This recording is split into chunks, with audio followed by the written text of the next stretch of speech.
Assalamualaikum warahmatullahi wabarakatuh. Bagaimana kabar teman-teman semuanya? Baik kan? Saya harap tetap dalam lindungan Allah Subhanahu Wa Taala. Kembali lagi di channel saya, Bahtiar Ma'arif. Saya dari Universitas Raden Mas Said Surakarta, Fakultas Ilmu Tarbiyah, program pendidikan agama Islam. Yang di sini saya akan menyampaikan sedikit tentang historisitas fikih. Baiklah, tanpa berlama-lama, yang pertama, masa Nabi Muhammad SAW. Pada masa ini bisa disebut juga sebagai periode risalah, karena pada masa ini agama Islam baru didakwahkan. Pada periode ini, pemecahan masalah fikih dipecahkan sepenuhnya kepada Nabi Muhammad SAW. Sumber hukum dari Islam sendiri saat itu adalah wahyu dari Allah Subhanahu Wa Taala serta perkataan dan perilaku Nabi Muhammad. Periode risalah ini dapat dibagi menjadi dua bagian, yaitu periode Makkah dan periode Madinah. Periode Makkah lebih tertuju pada permasalahan akidah, karena disinilah agama Islam sendiri pertama kali disebarkan. Ayat-ayat yang diwahyukan telah lebih banyak pada masalah ketauhidan dan keimanan. Dan setelah itu, setelah hijrah, barulah ayat-ayat yang mewahyukan perintah untuk melakukan puasa, zakat, dan haji diturunkan secara bertahap. Ayat-ayat ini diwahyukan ketika muncul sebuah permasalahan, baru ayat tersebut diturunkan. Seperti contohnya kasus seorang wanita yang diceraikan secara sepihak oleh suaminya, dan kemudian turun wahyu dalam surat Al-Mujadilah. Pada periode Madinah ini ijtihad mulai diterapkan. Yang kedua adalah masa Khulafaur Rasyidin. Setelah wafatnya Nabi Muhammad SAW, pemegang otoritas fikih adalah para sahabat, yakni Khulafaur Rasyidin, para sahabat-sahabat yang berpegang teguh pada dua sumber utama, yakni Al-Quran dan Al-Hadis. Pada masa ini, para sahabat mengumpulkan hadis-hadis Nabi Muhammad SAW di berbagai pelosok negeri, dan para perawi hal ini bertujuan untuk mendapatkan hadis-hadis yang sahih.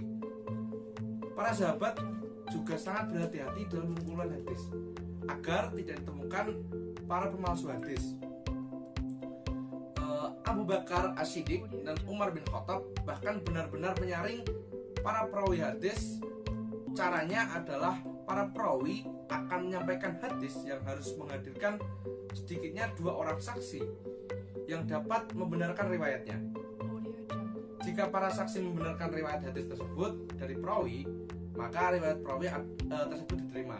Namun, jika perawi tidak mampu menghadirkan saksi, maka riwayatnya ditolak.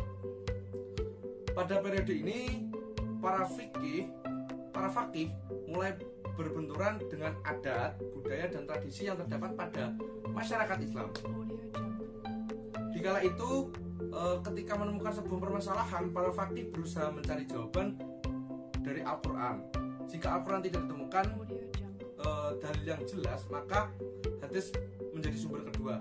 Dan jika tidak ada landasan yang jelas dari hadis, maka para fakih ini melakukan ijtihad. Yang selanjutnya, yang ketiga, masa awal pertumbuhan fikih. Masa ini berlangsung sejak berkuasanya Muawiyah bin Abi Sufyan sampai sekitar abad kedua Hijriah. Rujukan dalam menghadapi sesuatu permasalahan masih tetap sama, yaitu Al-Quran, Sunnah, dan ijtihad para fakih. Tapi proses permusyawaratan para fakih yang menghasilkan ijtihad ini sering terkendala disebabkan oleh tersebar luasnya para ulama di wilayah-wilayah yang disebut oleh kekhalifahan Islam. Mulailah muncul perpecahan antara umat Islam sendiri menjadi tiga golongan, yaitu Sunni, Syiah, dan Khawarij. Perpecahan ini berpengaruh besar pada ilmu fikih karena muncul banyak sekali pandangan-pandangan yang berbeda dari setiap fakih dari golongan tersebut. Masa ini juga diwarnai dengan munculnya hadis-hadis palsu yang menyebabkan perbedaan pendapat antara fakih. Pada masa ini, para fakih seperti Ibnu Mas'ud mulai menggunakan nalar dalam berijtihad. Ibnu Mas'ud kala itu berada di daerah Irak yang kebudayaannya berbeda dengan daerah Hijaz. Yang terakhir adalah perkembangan fikih di Indonesia. Di Indonesia, fikih diajarkan lembaga-lembaga pendidikan keagamaan non formal seperti pondok pesantren dan lembaga pendidikan formal seperti madrasah ibtidaiyah, madrasah sanawiyah, serta madrasah aliyah. Kiranya itu yang bisa saya sampaikan. Kurang lebihnya mohon maaf. Wallahul muwaffiq ila aqwamit thoriq. Wassalamualaikum warahmatullahi wabarakatuh.